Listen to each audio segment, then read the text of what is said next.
Astaghfirullahaladzim alladzi la ilaha illa anta. Sallu ala abdika wa ala nabiyyika. A'udzubika min syarri ma sana'tu wa laka bi ni'matika alayya wa abu'u bi dhanbi faghfir li fa innahu la yaghfiru dhunuba illa anta.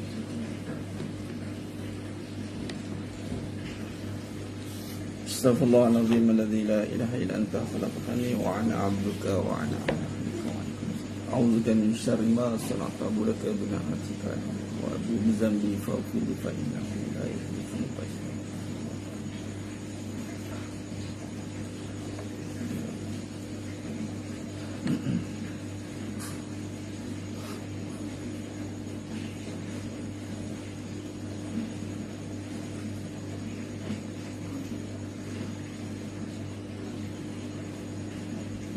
Assalamualaikum warahmatullahi wabarakatuh.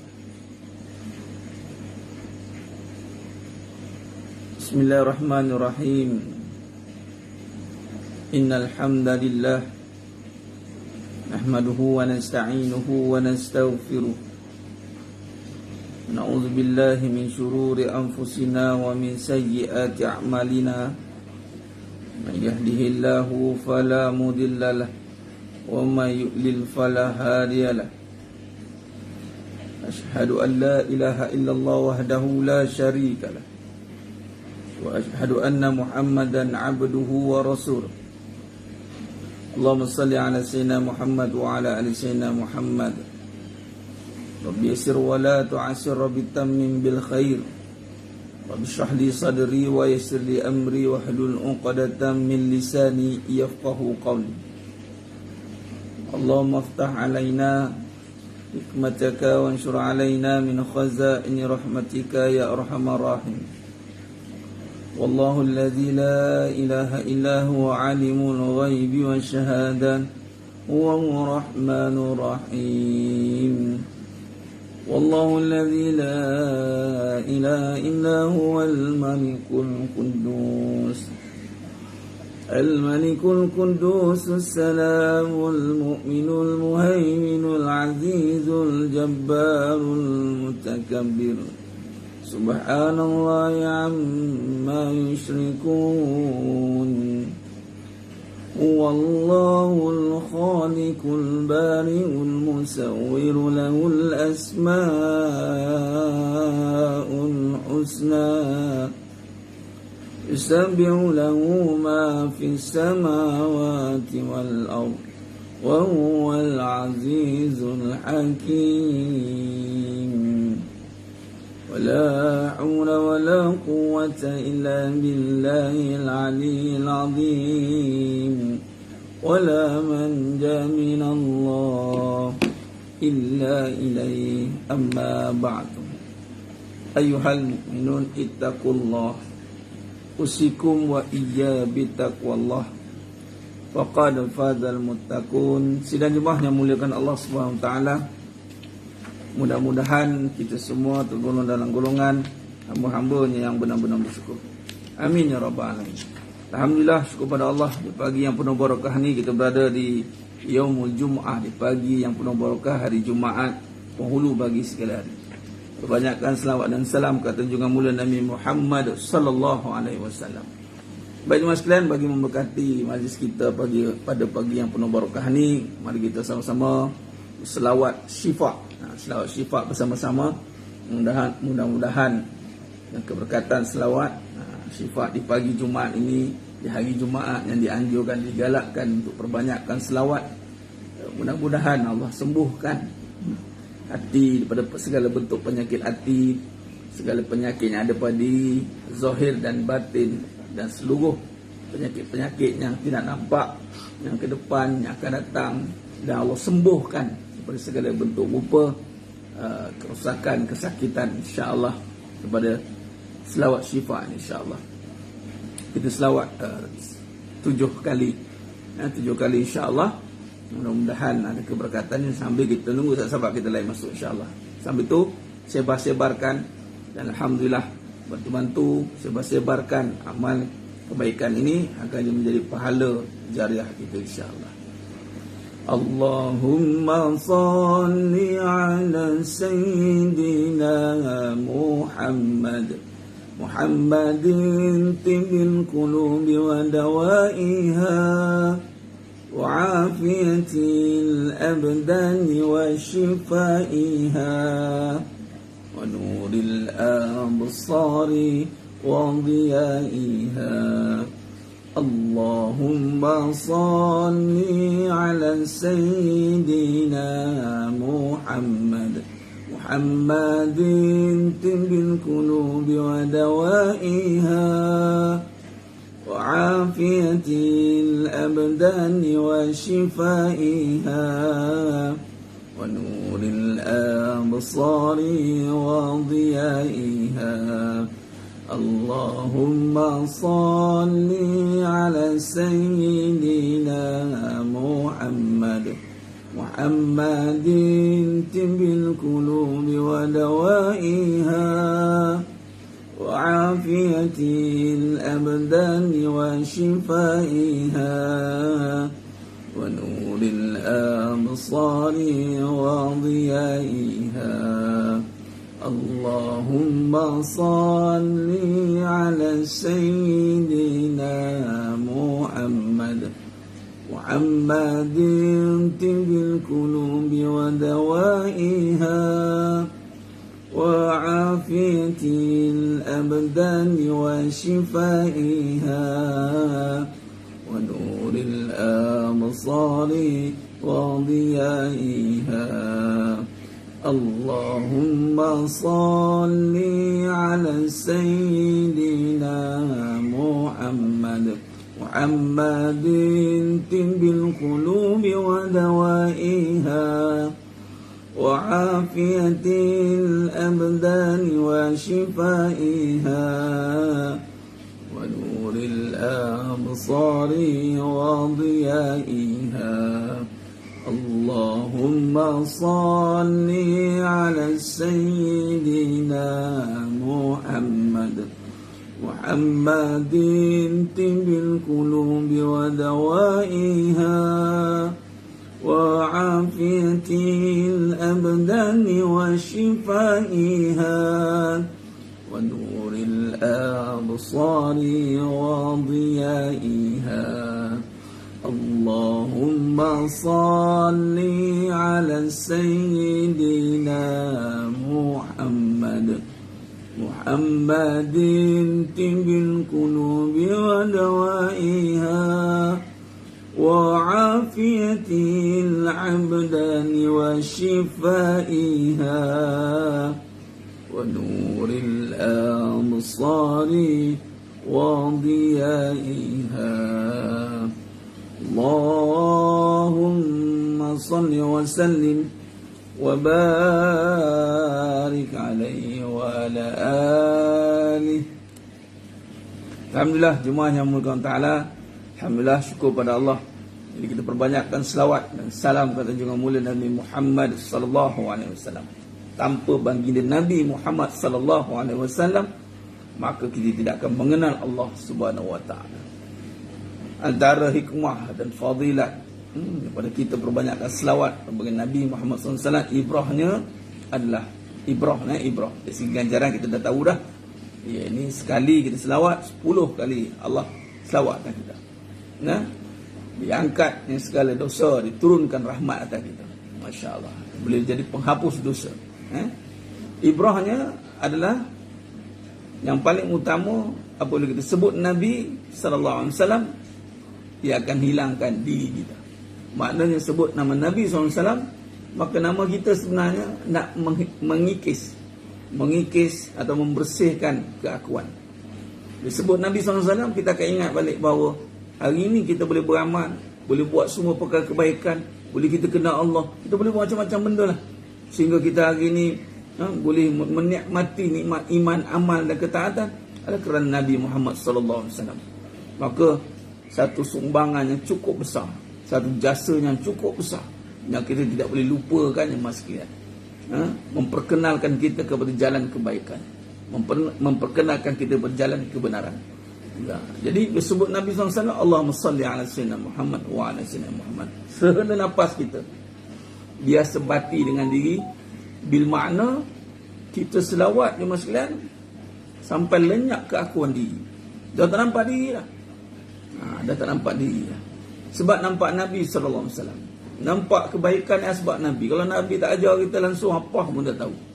Maka jemaah sekalian, dengan kesusahan, kepayahan Nabi SAW bertarung nyawa, berhabis masa, korban tenaga untuk menyampaikan Islam kepada semua manusia sehingga sampai kita di Nusantara, maka kita kena hargai dan wajib kita nikmati, jaga nikmat Islam.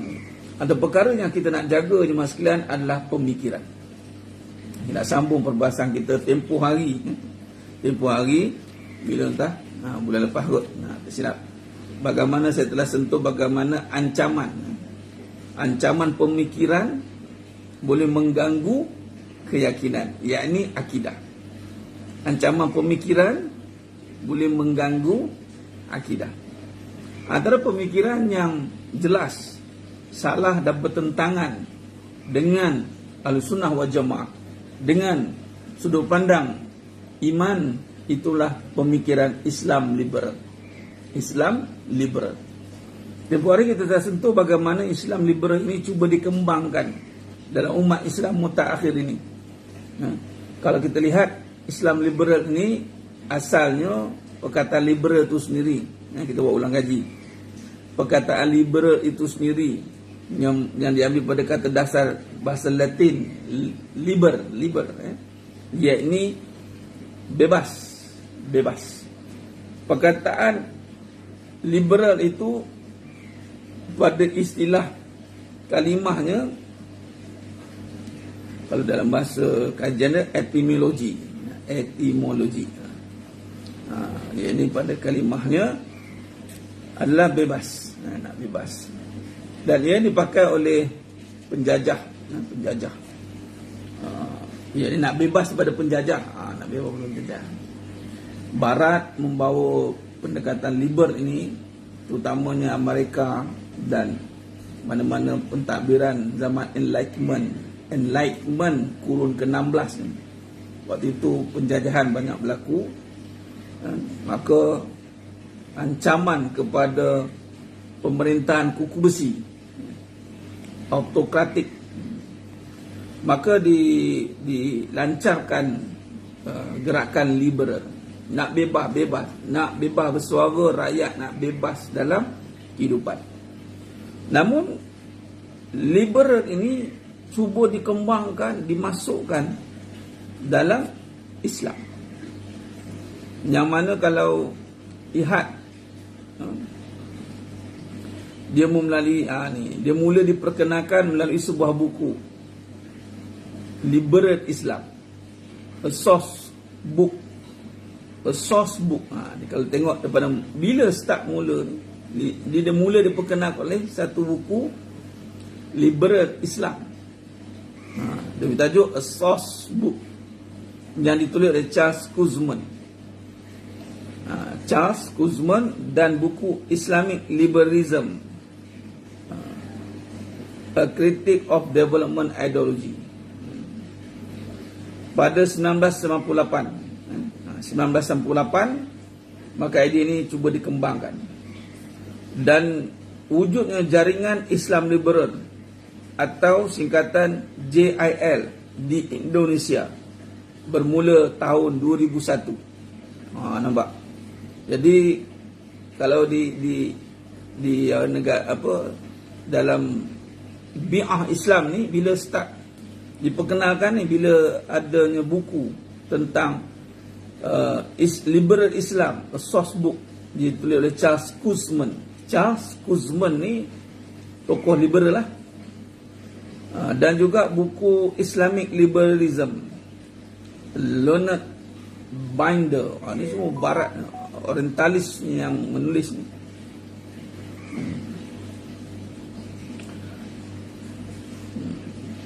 Dan pertubuhan ini di Indonesia mula bertapak ni, JIL, Jaringan Islam Liberal 2001. Baik.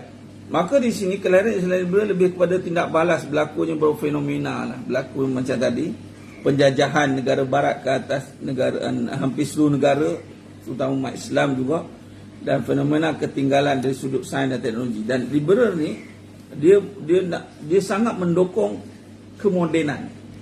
Dia sangat mendukung modernisasi. Modernisasi ni dia sangat mendukung. Dia kena maju. Dia macam gitu. Dan baik. Kalau kita lihat di mas sekalian, di mana duduknya liberal ni ada pada pemikiran. Dia membawa corak pemikiran, konsep berfikir yang berteraskan kepada kebebasan dan yang mengganggu Islam ni. Kalau kita lihat di sini ada pecahan. Okey, baik. Kalau kita buat perbandingan Islam dan liberalisme, yang cuba dibawa liberal ni masuk ke dalam Islam. Okey, baik. Kalau lihat pada prinsip akidah, kita tak akidah nombor satu. Iaitu Islam, iman tidak memisahkan urusan dunia dan akhirat. Yang pertama, berakidah ni dia tak pisahkan dunia akhirat. Malah orang yang beriman itu dia akan melihat dunia ni tak habis cerita kat dunia, dia cerita dia kat akhirat. Kalau kita lihat bagaimana seruan orang beriman ni, mesti seruannya adalah man amana billah wal yaumil akhir. Man amana billah wal yaumil akhir. Makna siapa beriman kepada Allah dan hari akhirat, itu prinsip akidah, rukun iman. Maka tengok dunia mesti ingat akhirat, tengok dunia mesti ingat akhirat. Dia tak boleh dunia, tak boleh. Tapi kalau liberal ni dia sekular, dia pisahkan dunia akhirat. Itu satu. Prinsip akidah dia akan memisahkan dunia akhirat. Dunia akhirat. Dia ada cerita juga akhirat. Tapi akhirat, cerita akhirat lah, dunia lah. Itu yang pertama.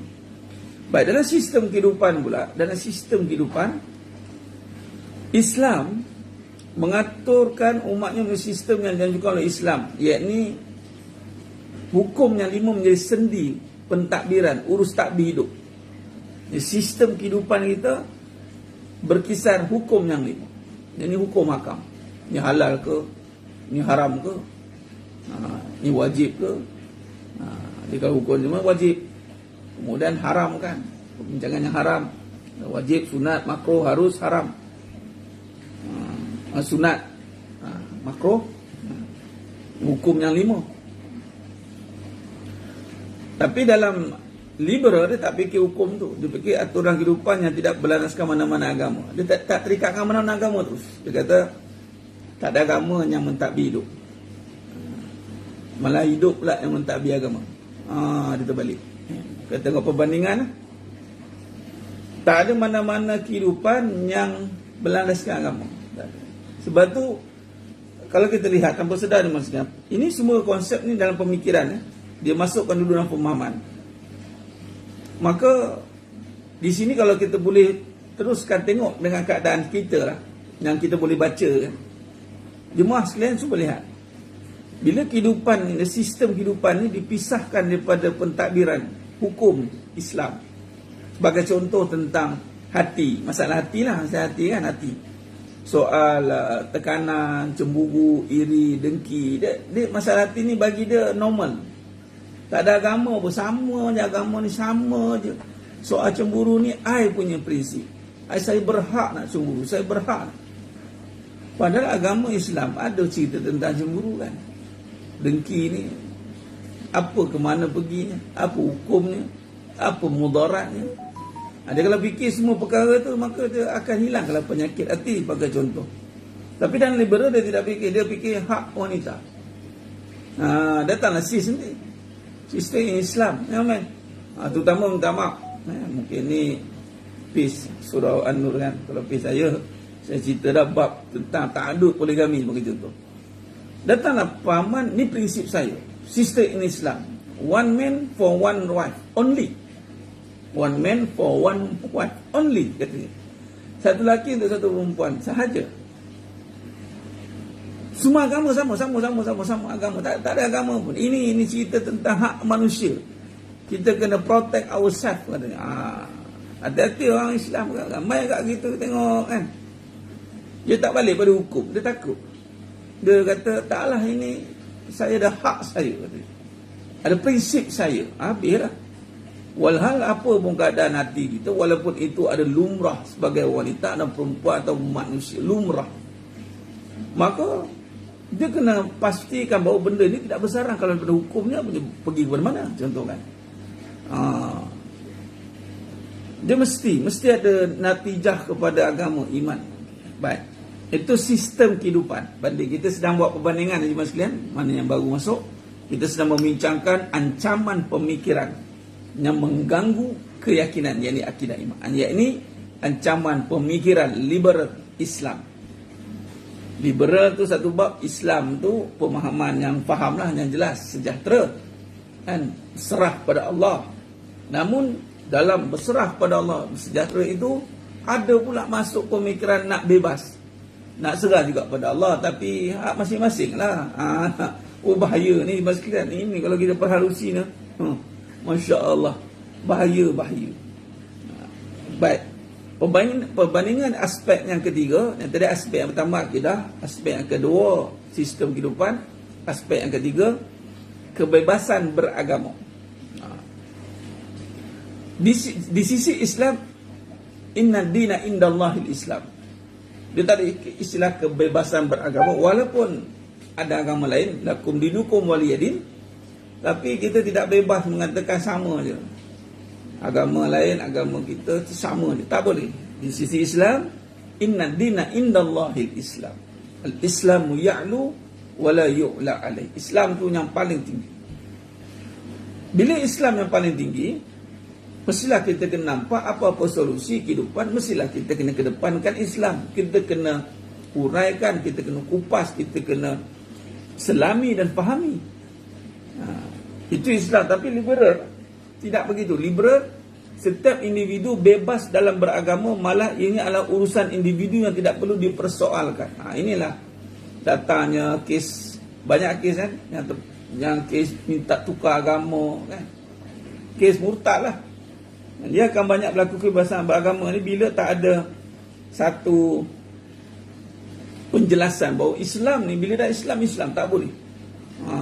Tak boleh suka-suka kata, malah murtad ni, hukum ni bunuh. Tapi liberal tidak, dia kata individu hak masing-masing. Jemaah sekalian, hal ini cuba lihat ada segelintir, Allah alam lah, tapi saya terpandang, saya tersekilas pandang, ada satu gerakan ni, ialah dia gerakan ni liberal lah, tapi anak muda ni, dia kata apa? Dia kata, aku tak keluar Islam, kata. Aku Islam, kata. Tapi pada masa sama dia menganut Kristian, dia menganut ni, kan cerdik tak aku, kata. Aku tak keluar Islam, kata. Saya baca, Ya Rabbi, kata, astagfirullah. Sampai tahap macam itu, dia kata, tak apa, kita nak 2-3 agama dalam satu masa pun, it's okay. Baik. Jemaah sekalian, ini satu ancaman pemikiran yang sangat boleh mengganggu. Malah setiap bulan hilang iman. Di saat kita menyamakan agama dengan agama lain, dan di saat kita menyamakan agama, ini kita kena pastikan. Dan golongan seperti ini bukan dia tidak beramal, bukannya dia tidak berilmu, malah pengasas kepada Islam liberal ni seorang Muslim India, ya. Saya pun lupa nama dia kan. Saya ada buat catatan. Apa tahu nama dia? Tak masuk dalam ingatan, cuma ada dalam catatan kan. Dia seorang yang pakar, bukannya orang biasa, bukannya dari segi orang tak boleh berfikir, tapi beragama ni memang hidayah Allah lah. Hidayah Allah. Jangan ingat kita ni dah ada amal banyak. Jangan ingat kita ni boleh berfikir. Kita ingat kita dah nampak kebenaran. Kebenaran, hidayah. Untuk melihat hala tuju yang benar, mesti memohon pertolongan Allah. Ini juga berlaku kepada golongan Khawarij ini. Ya, ini yang keluar daripada bermula ketika zaman Sayyidina Ali bin Abi Talib radhiyallahu anhu keluar daripada pemerintahan, dia tidak berpihak di Islam. Tapi kerana dia mengagungkan, sebenarnya daripada Khawarij ni lah berkembang juga pemikiran-pemikiran, antaranya ni Mu'tazilah dan termasuklah liberal ni perkataan moden. Sebenarnya liberal ni ada kaitan dengan Mu'tazilah. Mu'tazilah ni golongan yang dia perbincangan ni ada kaitan dengan Mu'tazilah sebenarnya. Ni dia bebas. Antara bebas ni setiap individu ni. Dia kata setiap setiap perbuatan kita ni ditentukan oleh kita. Allah tak tentukan. Allah lah. Kita lah. Ada gitu. Bahaya ni. Sebab tu kita kena faham konsep ni. Kita kena belajar dan kena ambil tahu serangan musuh. So, lepas pada kita faham, kita akan kembangkan dalam contoh dan terjemahan kehidupan dengan lebih membumi, dengan lebih realistik, dengan lebih perkataan yang ini kan kita boleh kena pasti, ini liberal ni, bukan sekadar sebut saja, tapi kita boleh kenal pasti. Ini penting, sebab akhir zaman ni mas sekalian bukan jenis amal tak banyak. Tuan-tuan mas sekalian nak beramal, zaman yang mudah beramal sekarang. Tak cakap nak amal apa, cakap dalam impun banyak panduan, dalam kuliah lagi lah melambat-lambak beramal. Amalan disiarkan dalam TikTok, dalam FB, dalam Insta. Banyak beramal, kejap-kejap keluar amal, kejap-kejap keluar amal. Tapi pemahaman kempen untuk memperhatikan serangan ni banyak tak? Kurang. Cuba perhatikan mas. Kurang. Sekarang ni kita lah nak belajar ni melalui platform FB An-Nur, adanya kuliah begini kan. Sebab tu saya banyak tekankan perkara ni, terutama dalam perbahasan hakikat kehidupan. Perkataan liberal tu satu tahap, satu sudut tak jadi isu sebenarnya. Sebab kita tak nak jumut dalam satu kedudukan. Itu asalnya liberal dalam ekonomi, dia akan jadi dominan. Dia ada satu pihak dia. Liberal dalam pendidikan, dia mesti satu je, sat.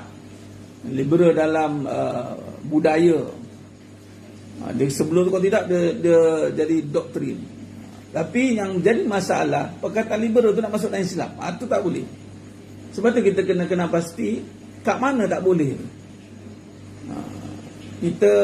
Kita kan terbuka dalam perbincangan ilmiah. Kita kena berbincang secara ilmiah. Perkataan liberal tu apa dan apa kesan pada Islam, itu sebenarnya. Kita tidak menyerang secara membutut-tuli. Perkataan tu asal memang bebas, liberal. Semua bila bebas ini sampai terbabas, sampai bawa masuk dalam agama dan agama pun nak dibebaskan, itu jadi haru lah. Dan ini berpunca daripada, kalau kita lihat, memang sifat dunia tu memang berbahaya. Dunia ni memang bahaya. Jadi memang perkataan liberal asal dia tak bahaya kan, perkataan bebas. Tapi bila bubuh kat dunia, dia jadi bebas, dia jadi bahaya. Sebab tu kita kena faham antara kaedah Nabi SAW memperkenalkan kepada para sahabat dan kita semua adalah dengan melihat sudut pandang yang pergi kepada worst scenario. Apa ancaman? Terus contoh dunia, ancaman dia apa? Sebab Allah pun begitu memaklumkan kepada kita dalam Quran, dalam tentang membincangkan sesuatu perkara, maka ancaman itu mesti diberitahu, peringatan, ancaman, kemudian baru ganjaran-ganjaran. Sebab bila kita memahami perkara itu dengan sudut pandang berbahaya, maka kita akan berhati-hati. Kita ada sifat takwa. Bila situlah datang nikmat nanti. Kalau kita kata tak ada apalah dunia, yang penting kita ni beramal je lah, dunia tak salah tuan-tuan, katanya. Dia bagi cakap macam tu, akhir nanti kalau kita tak ambil berat, tak ambil kefahaman yang mendalam tentang perkara ini, maka akhirnya kita akan jadi sama. Itu hati-hati. Baik. Jadi yang tadi kebebasan beragama, lepas tu dalam bila masuk dalam liberal ni, dia bebas. Konsep liberal ni dia bebas. Maka bila sebut pada agama, dia kena agama yang bebas. Itu jadi masalah. Dan yang keempat, perbandingan kita lah kebebasan berpendapat. Ini comparison kita. Islam dia tak ada istilah free thinker. Islam tak ada pemikiran terbuka. Walaupun kita boleh terbuka dalam perbincangan, kita tidak jumut. Namun Islam tiada kebebasan berpendapat dalam Islam kecuali pada beberapa perkara yang dibenarkan. Dia ada ilah kecuali. Oleh itu ada sistem musyawarah, muzakarah, ada ulama, terutama dalam bab sistem kehidupan. Dia tak ada terpulanglah, mesti benda tu kita kena ada perbincangan. Sebab agama menata cara hidup kita. Islam mentadbir hidup. Jadi bila mentadbir hidup, kita tak boleh bebas berfikir. Kita kena berfikir mengikut kerangka Islam. Itu. Namun dalam liberal ni mas sekalian, dia kebebasan dalam memberikan pendapat. Dalam apa sahaja persoalan kerana setiap individu diberi jaminan dalam kebebasan berpendapat. Asal daripada kebebasan bersuara atas cengkaman doktrin penjajah nak bebas, maka liberal tadi mengajak manusia bebas memberi pendapat. Akhirnya dia akan memberi kesan, kalau kita tidak faham dalam Islam, dan Islam dia tak ada kebebasan berfikir secara, terutama dalam bab tauhid, bab akidah, dia tak boleh bebas. Dia mesti ada hukum, wajib bagi akal hukum. Imam Asy'ariyah, Maturidiyah cantik lah, buat hukum pada akal, wajib pada akal, harus pada akal.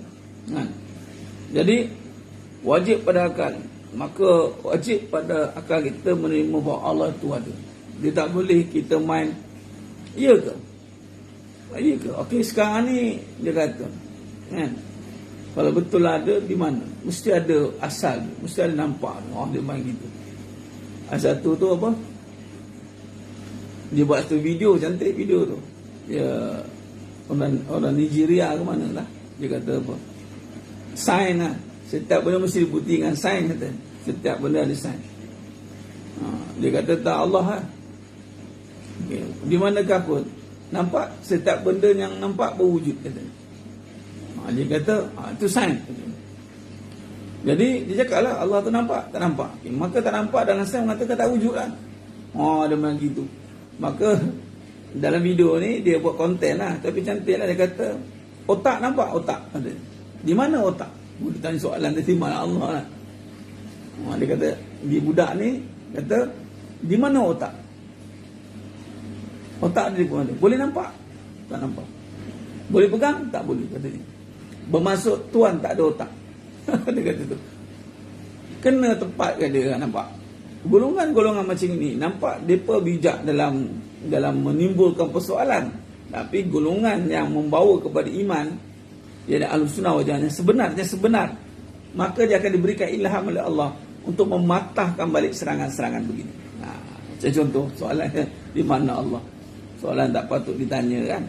Dia cuba nak menggoncangkan hati. Nampak ke? Tak nampak kan? Ini golongan-golongan muda ni zaman main. Akhir zaman ni orang konon-konon nak realistiknya, nak nampak. Padahal tak semua yang nampak yang tiada tu, tak nampak tu tiada. Tak semua yang tak nampak tu tiada.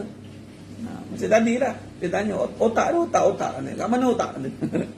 Kat sini, mana? Tunjukkan. Boleh pegang? Tak boleh. Boleh nampak? Tak boleh.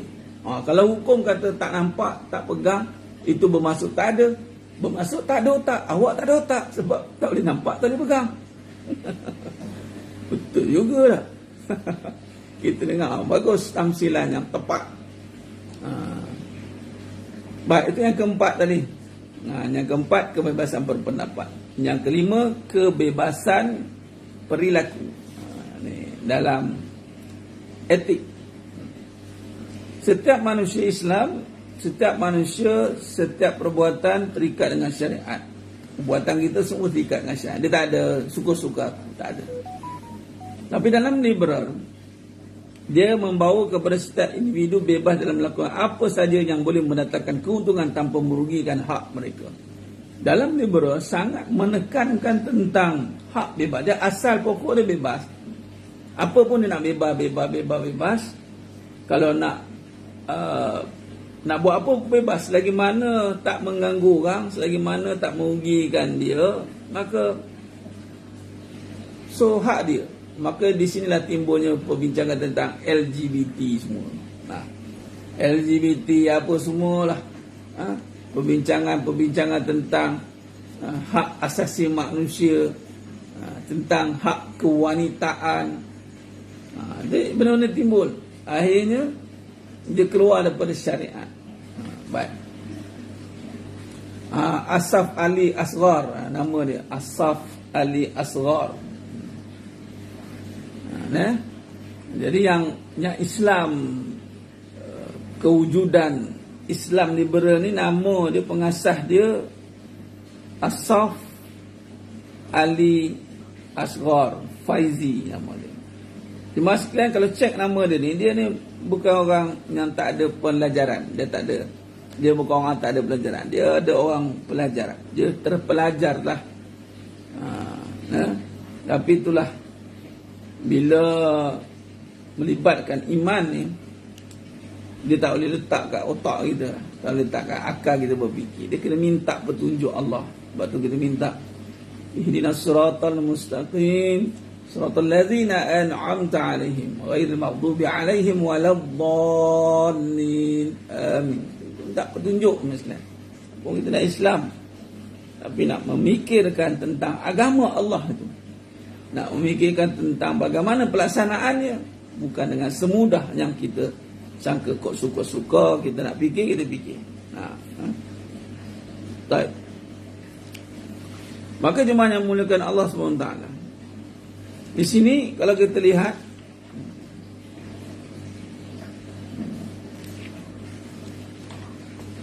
dalam lebih spesifik, kalau kita nak tengok bagaimana konsep Islam liberal dengan lebih spesifik. Di sini ada fakta. Jadi kita perhatikan. Konsep dan ciri pemikiran yang dibawa oleh Islam liberal secara umum dapat ada 5 aspek. Ada 5 aspek yang dibawa oleh Islam liberal ataupun liberal in Islam. Okey. Baik, yang pertama konsep. Ini kita fokus tadi, kita buat perbandingan liberal saja, Islam. Okay, sekarang pembawakan Islam liberal tu macam mana? Ada 5 aspek utama. Kalau sempat habis sebut, kita sebut semua. Kalau tak, nanti kita sambung kemudian. Okey. Aspek yang pertama, ciri yang pertama, artinya konsep pemikiran aliran liberal ni, ini Islam liberal terus. Dia bukan lagi pemikiran liberal dah. Kita bincangkan sekarang ni konsep pemikiran aliran Islam liberal. Yang pertama, mendukung pluralisme agama. Pluralism. Dia mendukung plural. Plural ni apa plural? Plural ni ialah keadaan yang majmuk. Kita single and plural kan? Single and plural, majmuk. Kalau tengok plural ni majmuk, tapi apa tu pluralism agama? Baik. Maka jika dilihat dari istilah bahasa, plural merujuk pada kewujudan lebih dari satu entiti. Jadi pluralisme agama, yakni liberal dia mendukung pluralisme agama, yakni merujuk kepada kepelbagaian agama yang wujud di kalangan manusia dalam menuju kepada Tuhan yang satu. Ini membawa maksud bahawa agama Islam bukanlah satu-satunya agama yang benar. Mereka berpegang pada sejarah kedatangan Nabi Muhammad SAW, di mana baginda tidak memasukkan syariat yang terdahulu. Kenapa jadi begitu? Sebab mereka berpegang, liberal ni berpegang, Islam liberal ni berkata, sebab dia kaji Islam, kaji, lain sekali terciduk. Terciduk. Dia kata mereka berpegang kepada sejarah kedatangan Nabi Muhammad SAW, di mana baginda tidak memasukkan syariat yang terdahulu dan Islam adalah menyempurnakan agama yang terdahulu. W.C. Smith, antara sarjana barat yang memperkenalkan konsep pluralisme agama. Okey, pluralisme agama ni ada seorang ni namanya Smith. W.C. Smith, singkatan W.C. Smith ni antara sarjana barat yang memperkenalkan konsep pluralisme agama yang kemudiannya telah dikembangkan oleh John Hicks serta Hans Kung yang kemudian diperkenalkan ke dunia Islam. Mula mereka ni setuju dengan agama. agama semua ni semua menuju kepada Tuhan. Termasuk Islam, katanya. Islam pun sama. Kita ni, kita tak boleh menabik dada bahawa kita lah yang benar, katanya. Islam ke mana? Oh, no, katanya. They have another religion, kata. Ini konsep pluralisme. Ini plural. Ingat, single, plural dua. Ada kadang-kadang dalam hidup kita ataupun dalam harian kita akan jumpa, kalau kita katalah kita jumpa agama lain kan. Kata kita Islam. Dia kata apa ya? Kita sama. Tadi kita sama-sama. Yang penting baik, yang penting kita sama-sama menuju kita semua, yang penting Tuhan tahu mah, kata. Kalau dia kata sama tak, kata. Tak, kita bersama-sama untuk masyarakat majmuk ya, tapi sama pada agama tidak ya, kata. Jawab, kita kena ada prinsip. Kita jangan malu, jangan takut, jangan kita agak-agak nak jawab. Kita tak sama. Lakum dinukum waliyadin. Kamu nak sama agama dengan lain silakan, tapi nak samakan dengan aku, jangan. Ada border, ada restriction. Jangan. Ini antara yang pertama, pluralisme agama. Ini boleh kembangkan lagi ni banyak. Dia faham. Dan ini antara mainan atau serangan yang pertama yang maksud sama je. Sebab tu golongan muda ya, golongan yang dia bukan muda saja, golongan yang suka kepada modern, ya. Yang menyokong kemodenan, bukan menentang. Kita tidak menentang moden, malah Islam, ingat Islam tidak mengajar kita untuk mundur, malah Islam yang mengajar kita untuk terus maju. Islam yang mengungguli kemajuan ni mas kalian. Tapi golongan yang mendukung kemodenan sehingga membelakangkan kebenaran, ini yang bahaya. Malah lebih parah, dia tengok Islam ni kolot, Islam ni mundur. Parah. Salahlah, Islam yang mengajar kita keluar daripada kejumudan. Islam yang mengajar kita kemodenan, yang membangunkan piagam Madinah, membangun piagam ketamadunan Islam. Nabi SAW piagam Madinah membentuk pemerintahan yang mengambil kira banyak aspek. Nama Yathrib asal Nabi bagi nama Madinah. Ini kemajuan, ketamadunan Islam. Golongan-golongan modernisme yang menyangka mereka moden ni, mereka banyak menyokong kepada pergerakan-pergerakan ini. Baik. Dia kata kalau terima Islam saja kolot. Kita tidak boleh satu pemikiran, kolot. Kita kena multi thinking, ataupun etis. Last sekali etis. Baik. Itu yang pertama. Yang kedua, aspek kedua, penolakan autoriti agama. Ini dia. Penolakan autoriti agama. Yang kedua, penolakan kepada autoriti agama. Ia menekankan kepada kebebasan berpendapat dan sesiapa sahaja berhak untuk memperkatakan mengenai agama dan hukum, sedangkan Islam telah menetapkan autoriti dalam ilmu pengetahuan.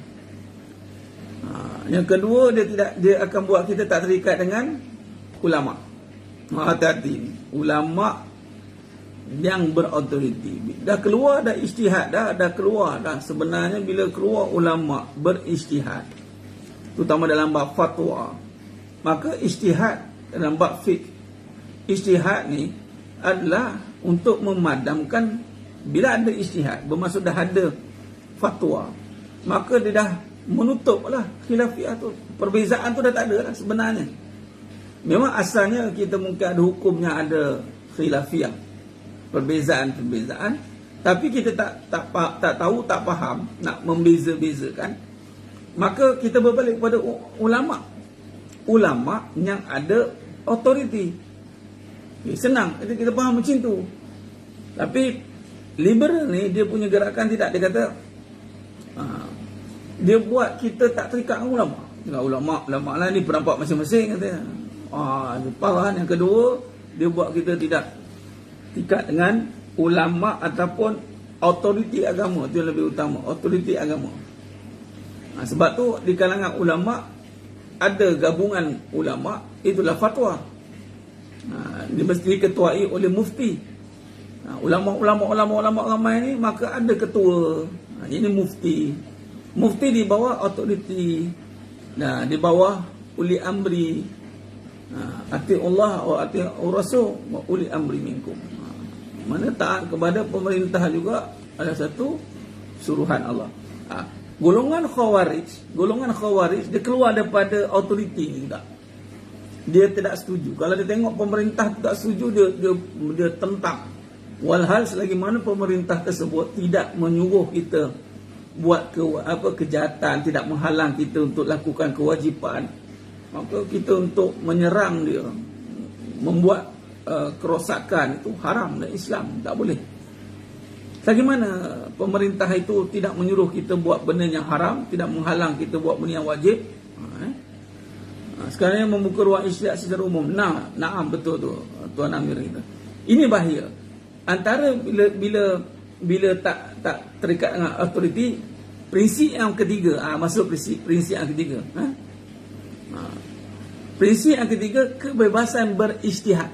Ni yang ketiga ni, bila dah tak terikat dengan autoriti, apa yang berlaku? Dia buat kita bebas berijtihad. Dah tak pakai lah fatwa-fatwa ni, fatwa-fatwa kata, tapi kita ada pendapat. Ingat, dia berbalik kepada root dia, akar dia apa? Hak kebebasan individu. Itu nombor satu dia serang. Dan ini kalau kita rujuk balik, dia ananiah macam sifat keakuan. Sebenarnya bermula pada iblis lah. Iblis lah kepala. Dia panggil kepala bagi segala kejahatan. Ilmu nampak sekarang ni, ilmu memang nampak penting ilmu untuk kita misalkan. Dan ilmu pula mesti dibimbing. Bukan ilmu sekadar hanya sebab zaman sekarang, zaman yang makin membawa kepada menuju pengakhiran zaman. Ilmu banyak ilmu, macam-macam penemuan jumpa kan zaman kan, macam-macam ni. Tapi kalau tidak dibimbing oleh seorang yang syadid, seorang yang mujtahid contohlah, ataupun kita ikut kepada orang yang ada prinsip ni, ilmu ada tapi prinsip tak ada, dia akan menggadaikan prinsip ilmu. Dia panggil benarlah, benar. Ulama yang benar. Ilmu ada tapi benar dia wataqtumul haqqa wa antum ta'lamun. Dia sembunyikan kebenaran. Jadi kita kena, akhir zaman ni adalah kita kena letakkan kebenaran di depan. Mengikut kebenaran. Maka kebenaran akan membawa kepada ilmu yang benar. Baik, prinsip yang ketiga adalah kebebasan ijtihad. Kebebasan ijtihad ini bermaksud setiap individu bebas berijtihad dalam apa jua bentuk permasalahan agama. Ini kerana kebenaran adalah bersifat relatif. Dia kata autoriti ini relatif dan tidak boleh didakwa oleh mana-mana pihak. Oleh kerana majoriti umat Islam tidak memberikan kebebasan kepada akal dalam melakukan ijtihad, lalu mereka membenarkan akal dalam urusan ijtihad, sehingga kan jika bertentang dengan nas dan akal, mereka akan mendahului akal. Ini bahaya. Dalam kebebasan ijtihad ini bermaksud bila nas Al-Quran ni tak boleh terima akal. Maksud bukan tak terima akal, dia tak boleh fikir. Dia rasa macam tak kena dia. Tak kena dia. Bila tak kena ni dengan cita rasa dia, maka dia lebih memilih akal. Golongan liberal ni juga, atau golongan yang keluar daripada jalan kebenaran, adalah mereka yang mengagungkan akal semata-mata.